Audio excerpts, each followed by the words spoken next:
Welcome to the Coffee Break Show. Today we are going to rock your world. I have Fabienne. I love that name. Don't you love that name? I love that name. Fredrickson on with us, and we're going to be talking to women who want to go from 6 figures to 7 figures by using leverage, and we're going to have a really awesome conversation. I'll see you guys in a minute.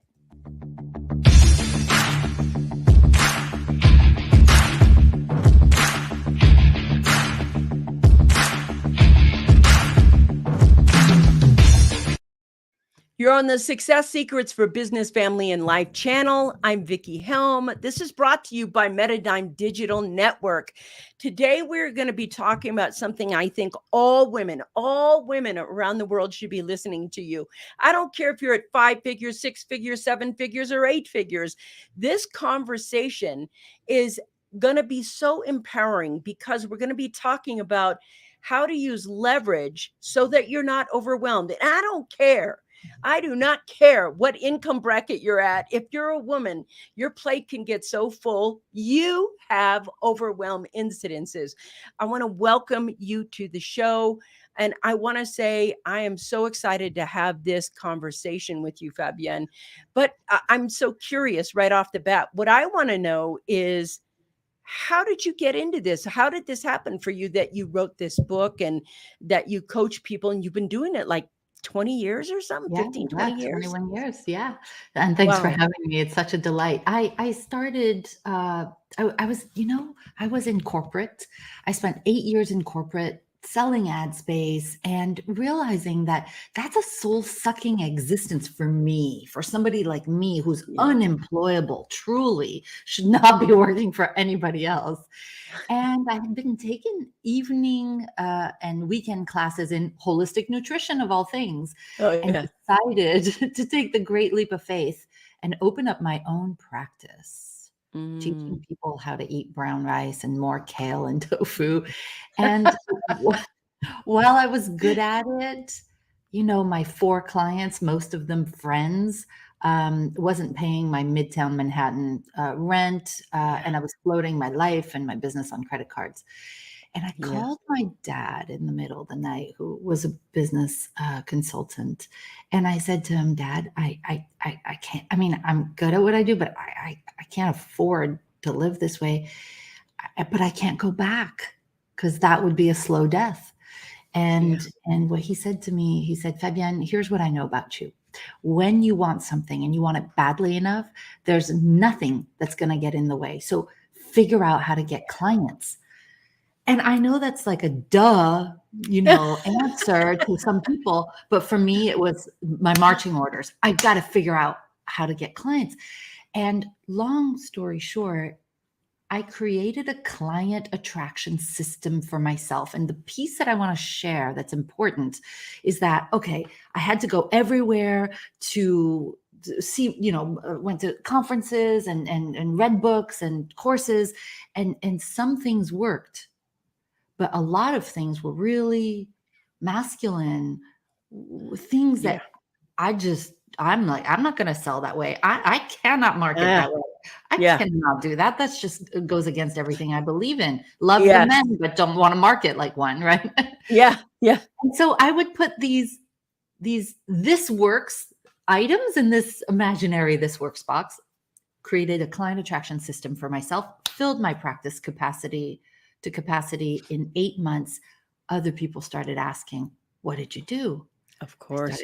Sharing with them. A year later, I stopped doing the nutrition. I start business coaching. And here's what I realized along the way. During the 20 years is I realized that every new level, there's a new devil. That's absolutely true. You got that right. Yes. And so what got me to 50,000 a year was not going to get me to 100,000 a year. Yep. What got me to 6 figures was not going to get me to 7 figures. Yeah. And this is when I started understanding that there is a different mindset. There's a different approach that will get you there. And I started using leverage, the concept of doing less better. And I'm happy to unpack that today with you. Yeah, definitely. I even love what you just said, doing less better. Mhm. That to me is a type of productivity that we never get to talk about here. Say more about what you mean about that, because that is just fascinating. So I'll give you one example. When, especially women, we are often raised to be people pleasers, to say yes to everything or else we're not nice. Yes. And so, as you mentioned earlier, our plates can get really full. And there is a point at which when we can begin to leverage our time. So, chapter 3 of the Leveraged Business book, leverage your time, is where we start saying, wait, why is it that because somebody asks me to do something that I have to say yes? I can decide to create boundaries and stop having people hijack my time. So this is where you gain back a whole bunch of your time. But Mm. the way you use that time is absolutely crucial. So if we're going to look at leverage, how do you leverage your time? You think about the 80-20 rule, right? You know this, Vicki. All of us know about that. 20% of the things you do create 80% of your The results, results you get. That's right. right? But if you look at let's say a woman entrepreneur's day, she's doing 100%, sometimes 150% of things, but only a very small percentage of those things are actually creating results. And she's doing this and she's doing that, all the bright, shiny objects, all the obligations, the really long to-do list. But there's really only about 20 things on her list and her daily activities that are creating huge results. 80% of which is only creating 20% of the result. So my idea here for myself back then, and this is what eventually got me to multiple, I've been at multiple seven figures for 14 years now. This whole idea of what if I just stop doing all the 80% stuff? Yeah. And then what if I That's turn? huge. That's Mhm. huge, because when you first do that, what happened to me was, and I even look at outsourcing. The first time that you outsource and do it correctly and give somebody else the control or command of something that you think is important. And there's a difference between the 80-20 rule and what you think is important. Yeah. And this is a huge, huge piece for me, that giving away that what I first thought was control, giving away control to somebody else. And this is huge what you just said about that. It's and I want you to say more and continue with that, because that's a big deal. That's where I think a lot of women, if I'm not doing it, ain't done right, Yeah, exactly. and that's kind of the mood. Yeah. So I want to share something with you. Think about your friends who work for a corporation or work for somebody else. They're paid to clock in, not that we clock in anymore, but we clock in, let's say 9 to 5 or 9 to 6. They're paid to deliver, Yeah. and then they clock out. Yeah. So they've got one job: deliver the result. We deliver the results. Our clients pay us to deliver the result as well. So that goes on one index card. But then on top of that, we have to market.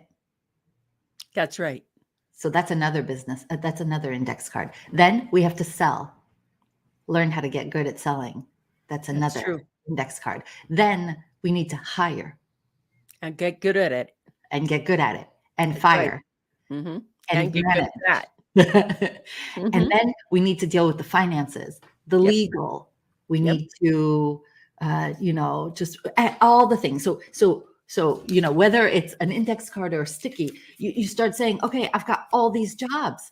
Well, my friend clocks in and clocks out. Yeah, maybe she works a little late sometimes, but we've got about 7 jobs. And so you wonder why we're overwhelmed, whether it's at 5 figures, 6 figures, 7 figures, 8 figures. We're overwhelmed because we have On Yeah. top of our delivery work, we have all these other things. So no wonder our to-do list is never ending. No wonder we put the kids to bed and then go back to the computer. No wonder when the kids are little, we put just a little bit of water in the tub. We sit on the toilet seat that's been closed and with our laptop, and we say, one more email and mommy will be right there, filled with guilt. No wonder we work on evenings, weekends. We either don't take vacation or we bring the laptop, and we can't parent fully and we can't work fully because we're trying to do it all. True. The key to leverage is to stop the insanity and realize that you can't do it all. And so to look strategically at all of the things, that all those index cards, and say, what if I were to take this approach of only doing the 20% that really matters, that creates the 80% results, set boundaries with everybody, and just say no to most everything, even if somebody will think you are a word that I won't mention here. And what if you were to make a commitment to yourself to not work on weekends, not work on evenings, to fully take time to fill the oil lamp back up, because an oil lamp with no oil will not shine. And so many, and I bet this is true of you too, Vicki, where women come to you, as it probably do to me, and say, I've got a 6-figure business, but I am about to throw in the towel. That's right. And I'll say, They're exhausted and exhausted, close to burnout. depleted. I want to say that you said something earlier that was so important. And I want to talk to those women right now who are listening to you, because I think, Fabienne, what you are saying is so, so important. Everybody wants to achieve a level of success, but success doesn't mean you doing it all.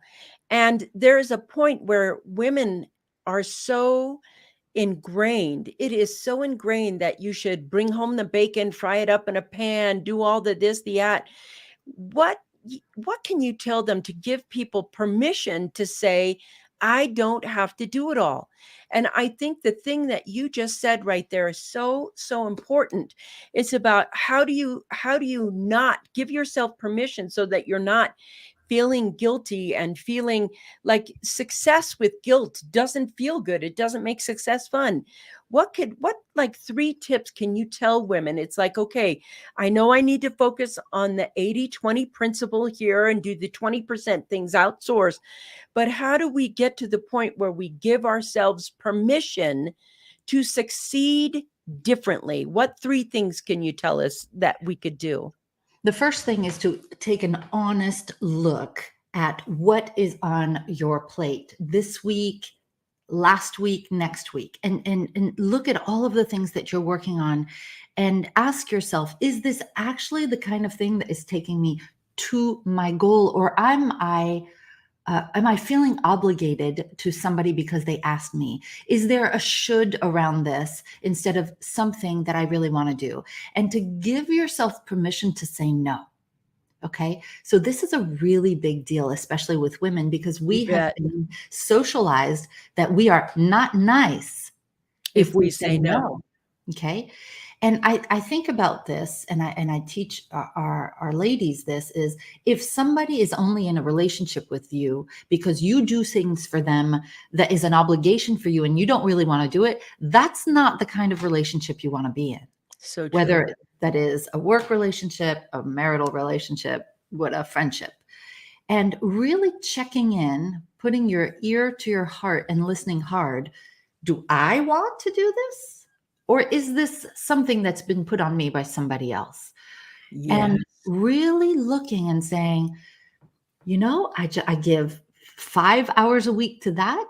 I shuttle the kids to this, and I say yes to that. And what happens sometimes, Vicki, is when I do this exercise with the ladies, when we're talking about leveraging your time, some of them will sit there and stare at the sheet of paper at the end of the exercise, and eyes welling up in tears. They say, oh my God, every week I give at least 26 hours to people who have asked me something and I did it just because I felt bad. When you take 26 hours times 52, you realize that you have thousands Yes. of hours that you can take back. So it's about no longer allowing people to hijack your time because they think you have nothing better to do.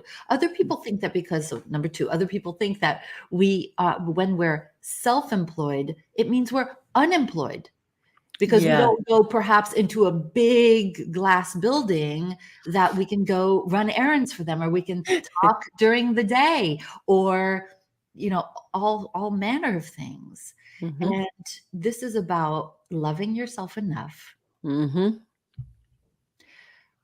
treating your business with as much respect as you would treat another human being, and set boundaries. Yeah, this is a big deal, ladies, right here. And I'm including men.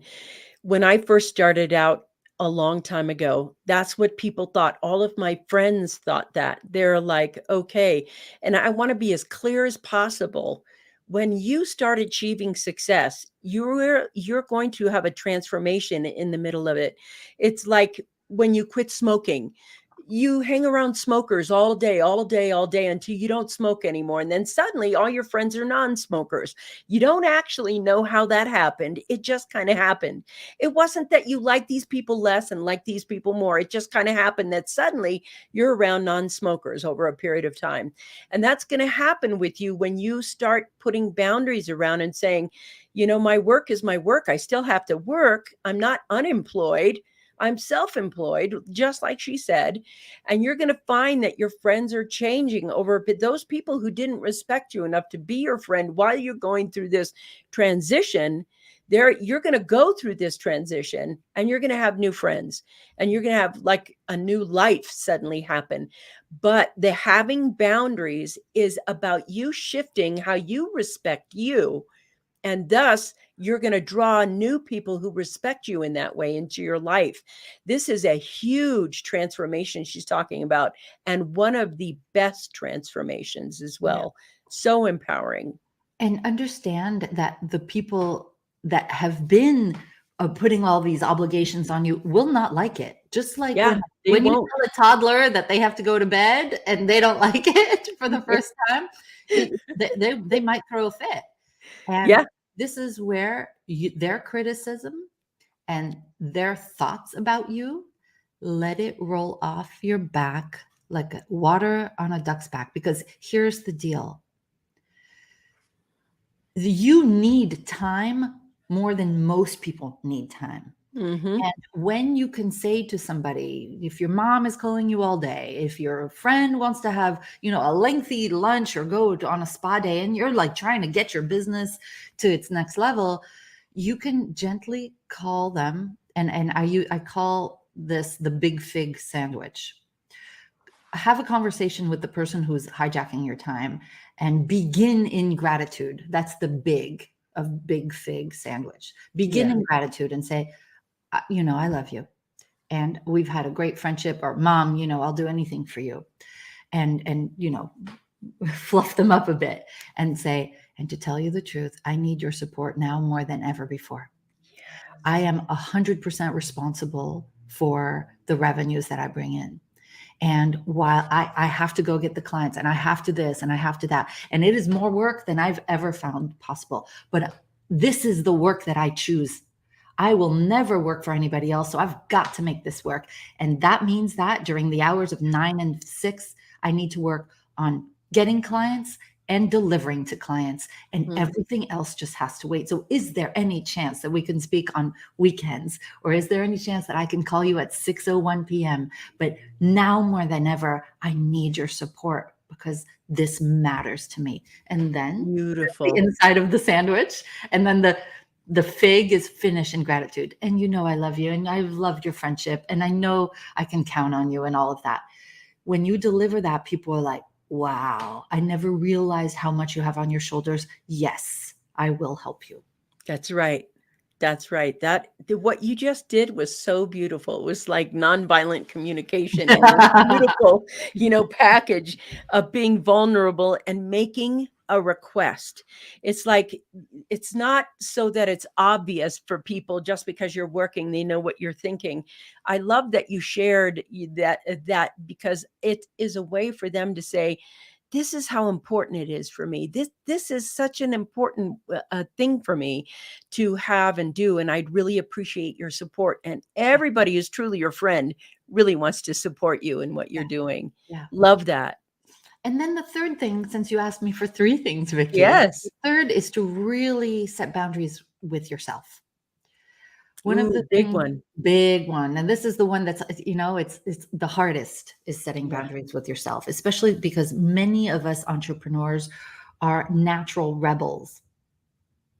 We left the pack because we didn't want to be told what to do. We left because we wanted freedom over anything, and we want to make an impact, but my business, my way, right?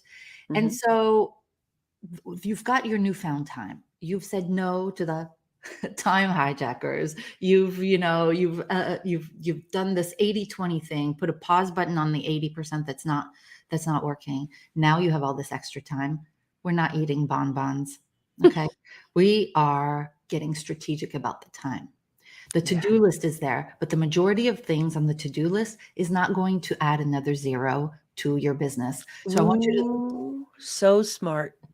I want you to think about the items on your to-do list. You've Mhm. got EGAs and NEGAs. NEGAs. EGAs are exponential growth activities.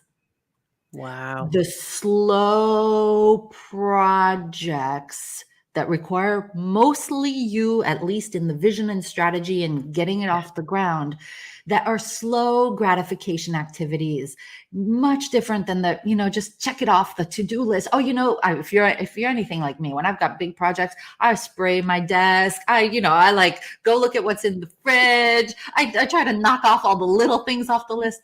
Bad strategy. Instead is, what's the biggest thing that I can do, and select at least one day a week, every week.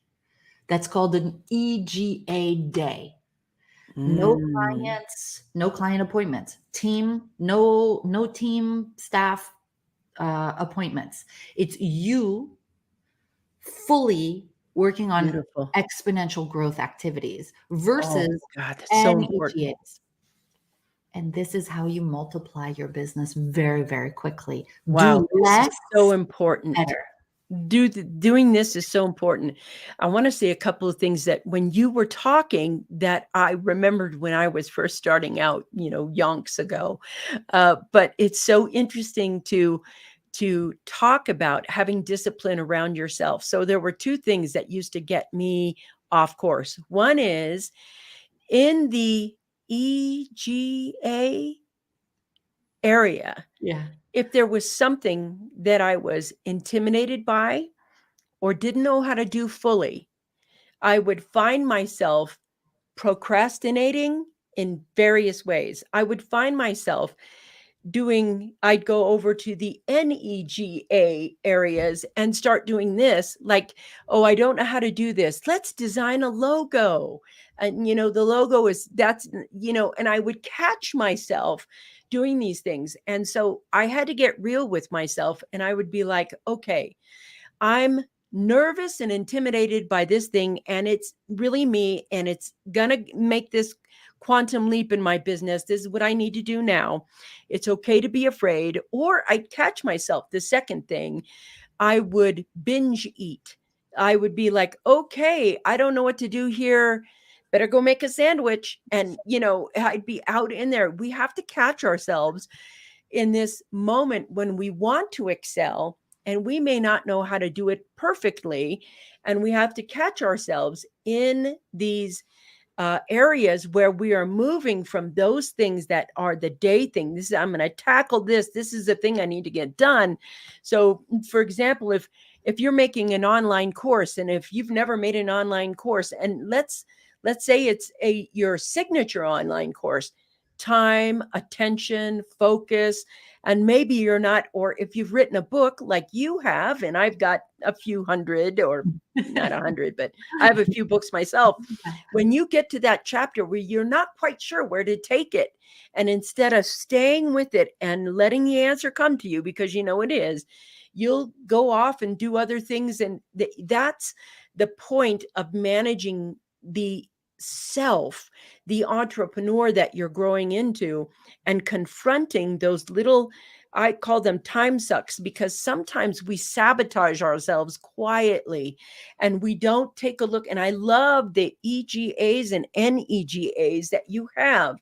Now, on the days that you like, because I have a way now of coaching myself through my things and have achieved that success.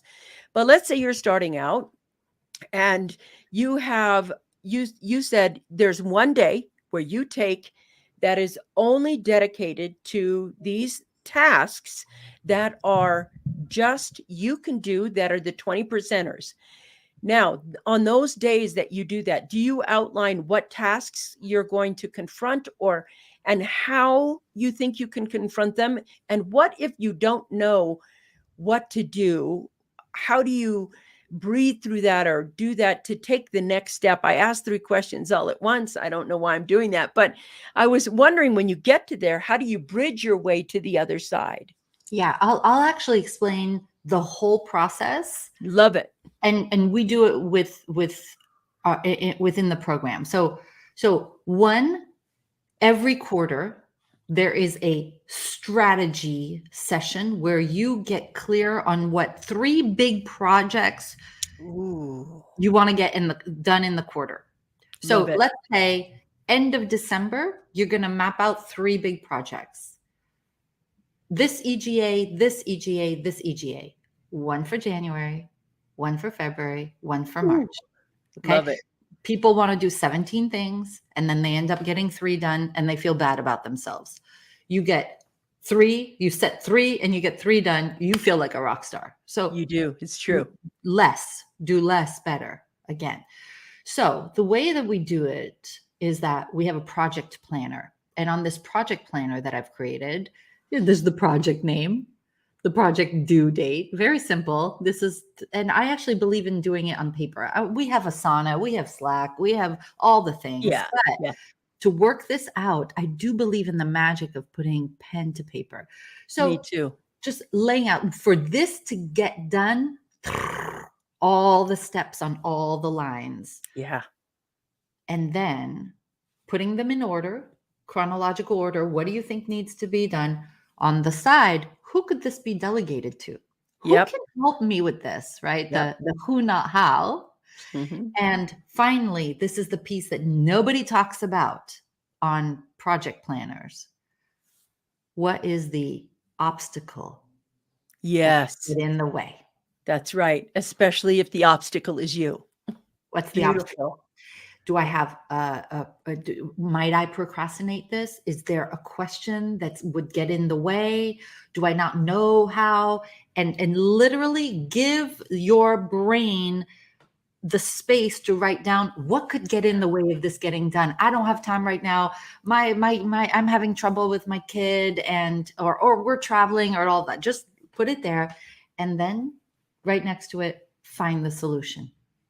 Strategize a solution around how you can overcome that obstacle. And then you take this project planner, and each line item becomes an appointment that you make for yourself on your EGA day. So let's just say Fridays are your EGA day, right? It won't just be EGA, it'll be project name in your Google Calendar, for example. And then you estimate, okay, it'll take me about an hour to take care of that line item. You put that as a, let's say 9 a.m. appointment, 1 hour line item, XYZ. Love it. And then. Yep. I'll tell you the trick. Most of us most of us women are people pleasers. And I'll Yes, mention that's why this true. is important here, right? Mm-hmm. If you understand the Four Tendencies by Gretchen Rubin, you are either a rebel, an obliger, an upholder, or a questioner. If you're unfamiliar with this, you can just look up the Four Tendencies, go take the quiz for free on her website. You'll understand that about, if I remember the percentage correctly, only about 17% of people are the ones who will hold themselves accountable. Wow. The Thank you for rest of that. us, yep, the rest of us will either not hold ourselves accountable, or will only stay accountable when we have somebody else that we're accountable to. This is the structure for our nature that is needed. This is the next book that I'm writing, The Structure for Your Entrepreneurial Nature, which is to not beat ourselves up for how we're wired, but to say, okay, this is what I've got to work with. I need structure. Structure looks like I need a project planner. And so what we Yes. do in our program is we have daily accountability buddies. They talk to each other for 5 minutes. Did you do what you said you were going to do yesterday? High five, girlfriend. What are you going to do today? What's your EGA today? Okay, great. What's your EGA today? Okay, great. I'll see you tomorrow morning. And then you're going to have to tomorrow morning say to your accountability buddy, I ended up just eating bonbons on the sofa. Yeah. You don't want to say that. So having that kind of structure is baseline every day, 8 or 9 a.m. Then if you can do this with somebody else, and I'll explain, obligers will do it because somebody else will be there. Rebels, I'm a rebel, will not do anything unless it's fun. For me, it's fun if I've got somebody else doing it with it. So you can do implementation parties. This is what we do in our program. I recommend it even if you're not in a program. Get another business owner or several and meet at 10 a.m. and do a 2-hour sprint on Zoom. And then around minute 42, 45, when you're about to give up, you look up at the screen, you see your entrepreneurial friends, and they're implementing their EGAs. And then you go, take a sip of water or of coffee, and you go right back down to your keyboard. And this is how you implement your EGAs, despite the fact that you're not somebody who naturally finishes things. Wow, that is amazing. That's such an amazing tool. And I want to ask you again, what's the name of the test that Sure. people can find that out? Because I think if you know who you are as an entrepreneur right now, then you know how to help you in a way that is better for you. And if she gave the example of the rebel right now, but what are you? What do you want to find out? Let's first get that, because then you can put up a support system, is what she's saying, a support system, so that you can go to that next level. What was the name of that again? It's called The Four Tendencies. The Four By Tendencies. Gretchen Rubin. I believe it's Gretchen Rubin. Rubin. She wrote a book about it. She wrote, which describes all of them. You can take the quiz for free online. And then it's almost like you can just appreciate that there's nothing wrong with you. This is just how you're wired. Yeah. And just as you get your other needs met in other parts of your life, you get your needs met in this way. You're brilliant in your way. This is what your zone. Yeah. This is one of the things I realized a long time ago is I, like many of you probably here, I am a high idea generator. I love to start new things. And after taking all these assessments, I've realized I'm not a finisher. This is why I never did well in school, but I'm a constant learner. This is why I've beaten myself up in all the years, and I realize I'm brilliant in my way. I am a starter. And the word entreprendre is entrepreneur, comes from entreprendre, which means to initiate. Most of us are initiators. We're not completers. The secret Wow. is to surround yourself with completers and finishers. Ooh. people who are wired to, like, you throw them the ball about 60% done, 80% done, they will take it all the way. The more finishers you have on your team, the more you will finish projects, the projects that are the exponential growth projects that will take you to the next level of your business. Oh, I just want to ask you, because we're here and I love what you're saying so much. Is there a way that after you've done this process where you transform or become more of a finisher just because you understand how you finish?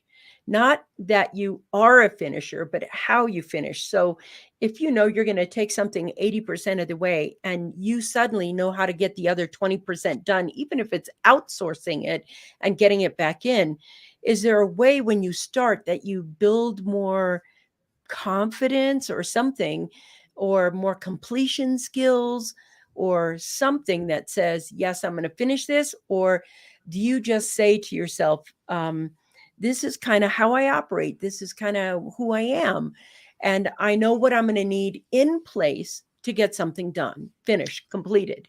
I believe in taking assessments so you know how you're wired. Mm-hmm. And Mm-hmm. and you know what ingredients you have to make dinner with. And if you Yes. don't have that ingredient that recipe has, then you borrow it from somebody else. Yes. Can I Or you have a go cup to of the store. sugar? There you go. Right, right. Yeah. "Can I have a cup of sugar, please?" And to not beat yourself up. Yes. So, do I think that we can turn into somebody that we weren't before? No, but once we get to know ourselves, we can be like, "This is how I am, and I know who I am, and I appreciate myself." I often say, "I'm really good at these things, and I'm not good at these things," and that I'm okay with that. And when you have that, it's just a process. I'll tell you, one of the things that I do is I hire people to sit with me on Zoom and I pay them. So we're in the same Google Doc. I have a project. This is how it took me 8 years, Vicky, 8 years to write this book. I know you are multiple. I've written 2 books, but this one took the longest. Now, granted, I had a big life move in the middle of it, but to get that last 10% done, I hired a Mm. woman and we would meet once a week for 2 hours. We would join my Zoom link. She would give me in the chat, she would give me the link to my Google Doc with the manuscript, and she'd say, Fabienne, so now we are on the leverage your accountability chapter. And what we did last week, if you remember, is we did this, but I highlighted in blue the parts that are still, to be blah, blah, blah. And for 2 hours, I'm typing, I'm paying her. I'm typing and she'll go and correct some typos, and I wouldn't do that on my own. Beautiful. And so This I get it is this done. is the power of knowing yourself. I think this is so important because we as entrepreneurs, we have learned the how to reject some of our skill sets and know ourselves. We want to hustle and grind and go to the next level and blah blah, but become more, be more, do more, have more. And those are great things. Those are fine. And if you know how you operate and you know what you need to put in place so that you're operating at your best zone of genius, because I got to admit, I have a degree in accounting and one in finance, and I hated accounting. And if you told me back then, you're going to be a multi best-selling author, I'd have been like, I don't even know how to use Word. I don't even know how to do this, etc. But the difference was that I enjoyed the process of learning how to write so much better than I enjoyed the process of learning how to generate a P&L statement for you.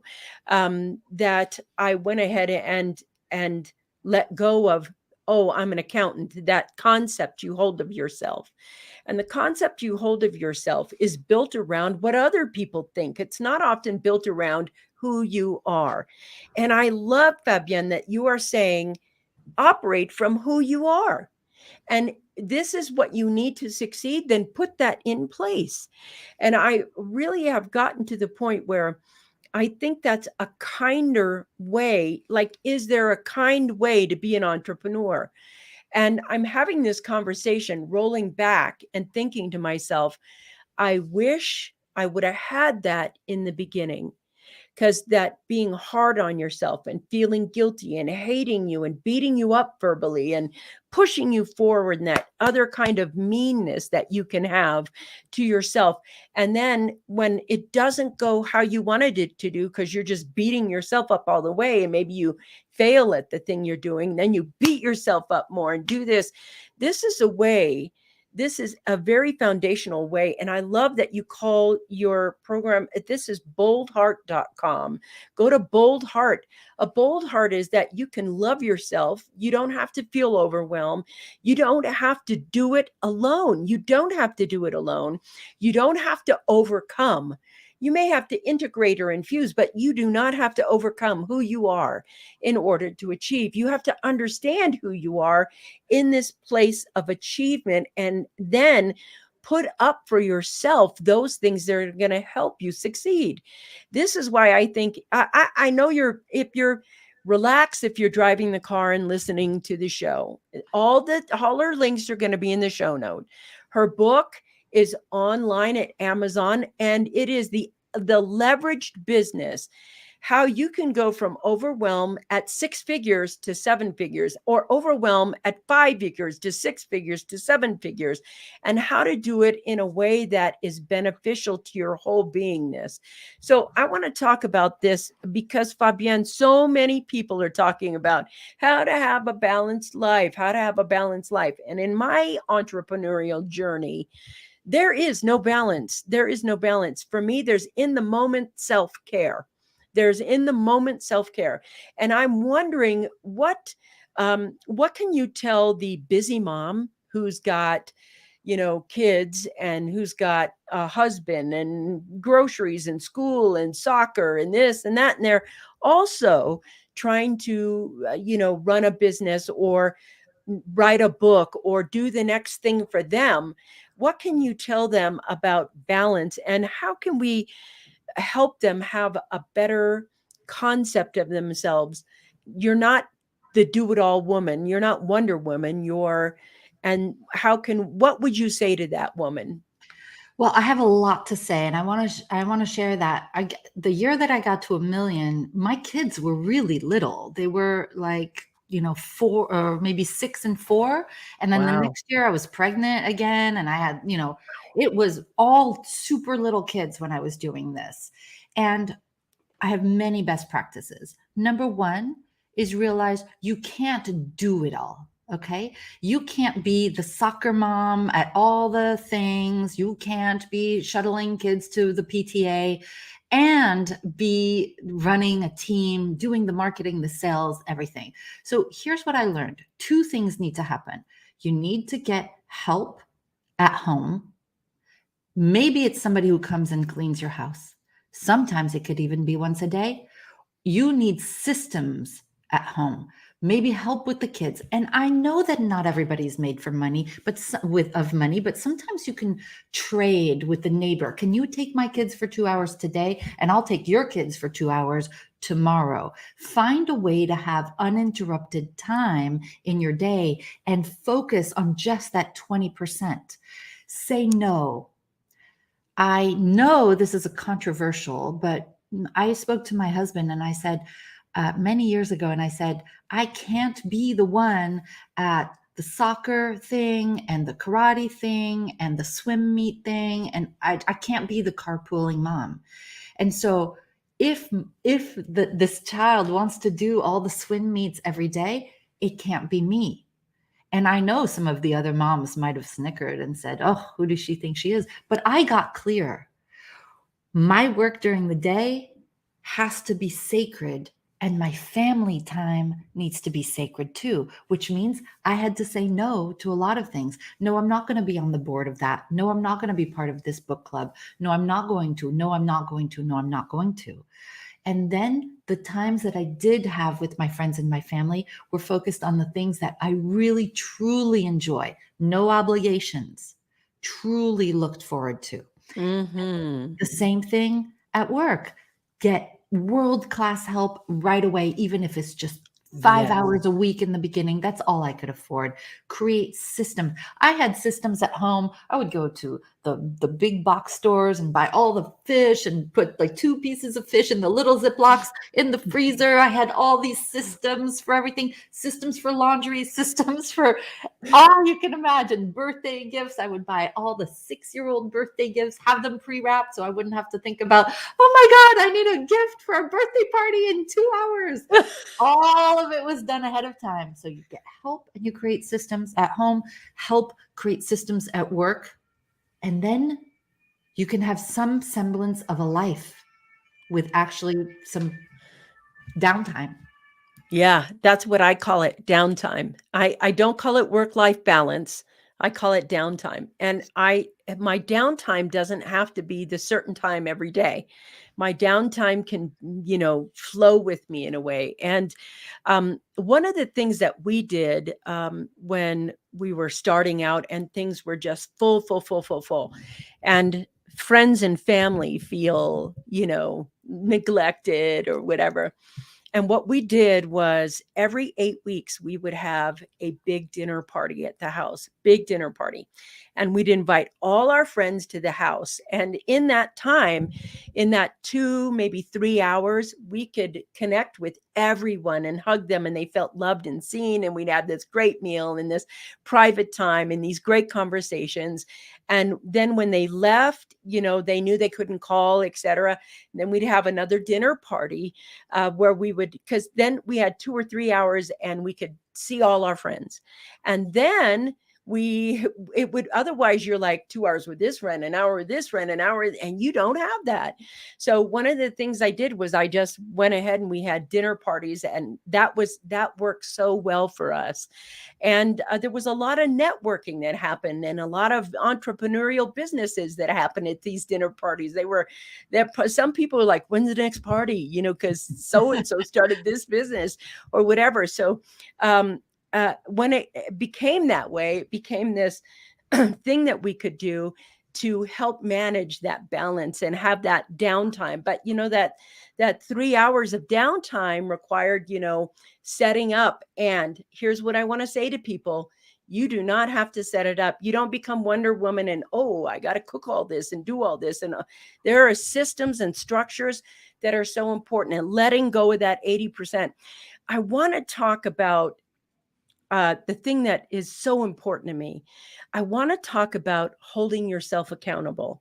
And I want to go back there because I think that is one of the keys to success. Like when I started really holding myself accountable, that's when I had what I would call quantum leaps in success. There was achievable things when I held myself accountable, but when I held myself accountable, I want to learn to do it kindly. Like, okay, you stress eat when you're stress eating. That's a clue. When you're going for the sandwich and cookies, there's a clue that you're running from something. How do we begin to hold ourselves accountable nicely, not being brutally mean to each other? How can we look at ourselves and say, where am I self-sabotaging myself a little bit, and be able to have something in place? Because you already have your NEGs or the EGAs set up. You already have that. Now, the next thing to me, that bridging that gap, is holding yourself accountable, not just in the group of people, like you have this time set up, because that's a great thing. But when you decide that you're going to be an avoider versus a producer, and I know that's happened to me, what would you say to people who are going through that? I think it's really just to keep the goal front and center all the time. Mhm. When we are when we start on a journey, we start because we get excited and we want the thing, and then we start to feel that, oh my God, this is way bigger than I thought. We start feeling less competent and therefore less Yes. confident because the learning curve is so steep. Big. And so there's a couple of things that I would recommend. The first one is that you keep that goal. In our program, we call it a goal card. Mm. It's written, it's on an index card. I like index cards apparently. And it's written, your goal is written as if it's completed. I am so happy and grateful now that I have Yes. insert the goal as if it's done. And on this index card, it's as if it's completed, and you can keep one on your nightstand, and you can keep one on your desk. Some of our students put it on the back of their phone, so inside the case, transparent case. Some people put it on their wall, their computer wall, whatever that's called, and desktop, and just to continually remind yourself and stay in the energy of the end result, because otherwise it's too hard. The second thing, and this is what I've noticed from coaching women business owners, is what I call the popcorn effect, Vicky. In isolation, the law of diminishing intent states that we have 48 hours to take action on a big idea, or the longer the time between the idea Yes.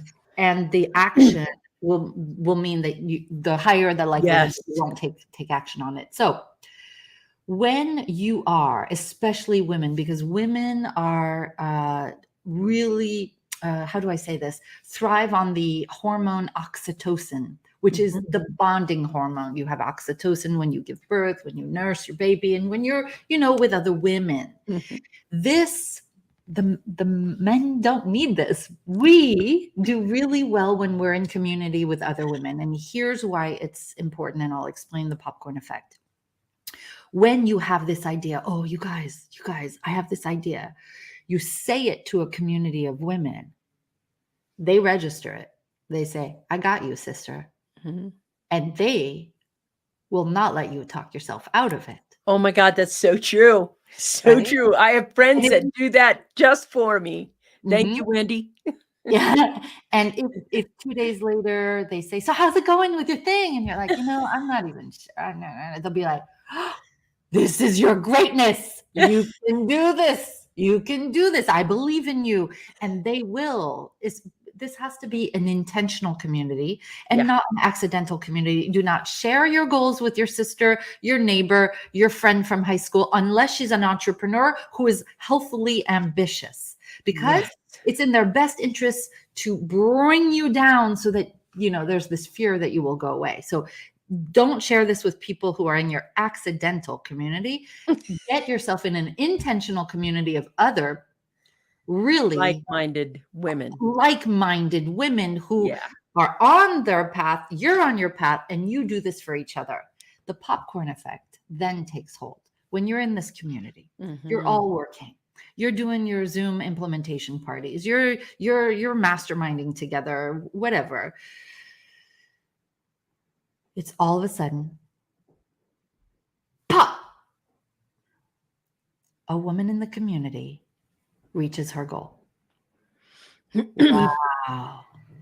Not everybody pops at the same time. She pops, and you're I'm so happy. You share best practices. How did you do it? A rising tide lifts all boats. Weeks later, pop! Another woman. Pop, pop, pop, pop, pop, pop, pop. There is this energy of we're all doing this. It is not competition. It's like we're playing the game Monopoly, and there is not one winner. We're all going to win. And this is the power of women. That's right. Women, community, nurturing, love. Let's all get to the finish line together. The popcorn effect is real. We do this with our ladies, and it gives you this feeling like, you know what? If it's possible for her, it's possible for me too. This is so empowering and wonderful to hear this. This is so empowering, because women entrepreneurs have this gift of community in a way that men don't. They do. I love this popcorn thing. And I love the accountability piece, because it just registered to me how much my gal pals that are entrepreneurs with me, how much I love them, how much they mean to me. And you're right. When they achieve success, I get so excited. I'm like, oh my God, that's so rocking good. And you want to celebrate and you want to have somebody to celebrate with who really understands the journey of this. I want to tell everyone who's listening, and I want you to go to Amazon and get the book, The Leveraged Business, how you can go from overwhelm at 6 figures to 7 figures, and you get your life back. This is so important for you to do. And also drop by boldheart.com, boldhert.com, and be part of the community. And if you're looking for a coach right now, if you're in the 5 figures but you want to be at 7 figures, if you're at 6 figures and you want to be at 7 figures, she's already done it. Fabienne has already done it when her kids were little, when they were like 4 and 6 years old. This is somebody who's done it over and over and over and over and teaches other women how to do that. You don't have to do this alone. You do not have to be the solopreneur. You're not going to really be happy being Wonder Woman, but you can be wonderful woman, wonderful, full life, full saying no, full boundaries. And you want somebody to mentor you, not just coach you, but mentor you that's already done it. And Fabienne's already done that. So today, just go get the book and read it. Just go to boldheart.com and go ahead and take the next step. Everybody who sees this is your next step coach. This is the person I want you to go ahead and at least look at and say, yes, she knows what she's doing. She's been there. She's actually done it. She's been doing it for over a decade now. She's doing 15, 20 years. So this is the point where you want to build your support system today. If you're an entrepreneur and you do not have a support system, you have a lot of overwhelm. You have a lot of unnecessary mistakes. And once you tweak this just a little bit, once you tweak this, you'll have the kind of success that you picture in your mind that you want to have. So here we're getting towards the end of the show. And I just want to say to Fabienne, thank you for being here first. It has been like unbelievable. And I could probably talk for another hour. But I wanted to leave you the platform to the struggling woman right now.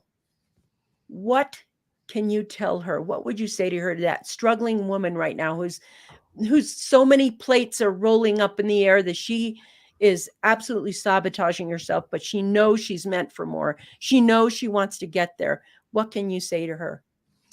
I want you to know that if you're ever questioning yourself, whether you can do this, whether you can have more, whether you are meant for more, you can pick up the phone and dial whoever your higher power is, whether it is God, goddess, the divine, the universe, my higher self, whatever, the creator of whatever. Just call her and say, am I meant to play small? Or do I have what it takes? I'm going to let that sink in. Yeah, we don't even need to answer. Yeah. All right, you guys. This has been the Coffee Break Show. Fabienne, thank you so much for that. Thank you for so much. Boldheart.com. Go out and get her book. Next week, we are going, and listen, if you're driving, relax. The book and everything is in the show notes. It's scrolling across the screen. Just relax. Go get there safe. You can contact her. I know there's a lot of women right now with teary eyes like we are because we know we're meant for more. I want to thank you for being on the Coffee Break Show today. All right, you guys, I will see you next week where we're going to have another guest with another fabulous conversation. Peace out, y'all. Bye.